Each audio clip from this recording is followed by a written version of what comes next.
ശ്രദ്ധാപൂർവ്വം അവർക്ക് ആ പോയിന്റ് മനസ്സിലായി.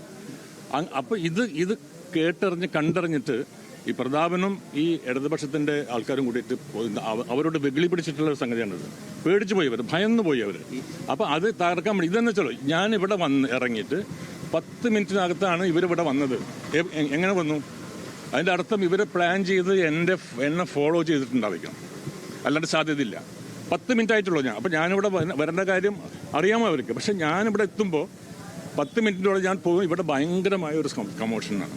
അതിൻ്റെ അർത്ഥം ഇവർ പ്രീ പ്ലാൻഡ് ആയിട്ട് നമ്മൾ ട്രാപ്പ് ചെയ്യാൻ പരിപാടിയാണ്. ഈ അങ്ങയുടെ ഈ ലിസ്റ്റ് അനുസരിച്ച് 8 മണിക്ക് കമ്പനി പടി, 9 മണിക്ക് കമ്പനി സെന്റർ ബൂത്ത്, 10 മണിക്ക് ബൂത്ത് 195. ആ 10 മണിക്ക് ആ പരിപാടി നടക്കേണ്ടതല്ലേ? അപ്പോഴെങ്ങനെ അങ്ങ് ഇവിടെ എത്തുന്നത്? അത് നേരത്തെ നടന്നു. 8 മണിക്ക് തുടങ്ങി ഞങ്ങൾ. അത് രാവിലെ അതായത് ഞാൻ 5 മണിക്ക് നേരത്തെ വന്നു. 7:30 മണിക്ക് ഇവിടെ എത്തി. 7:30 മണിക്ക് ഇവിടെ എത്തി. ആദ്യത്തെ ഇതുണ്ടായിരുന്നു. നമ്പർ 1, നമ്പർ 2, നമ്പർ 3 കഴിഞ്ഞ് നമ്പർ 4 ആണ് ഇവിടെ. നമ്മൾ ഈ 3 ഏർക്കണവേ കഴിഞ്ഞു വെച്ചു.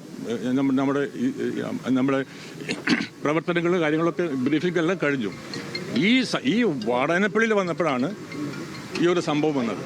ഈ വാടാനപ്പള്ളി വന്നപ്പോഴാണ് ഇങ്ങനെ ഒരു പെട്ടെന്നുള്ള ഒരു സംഗതി. അപ്പോൾ ഇവരെന്ന് വെച്ചാൽ അവർ പേടിച്ച് ഭയന്ന് ഉള്ള ഒരു സംഗതി കൊണ്ടാണ് സംഭവിച്ചത്.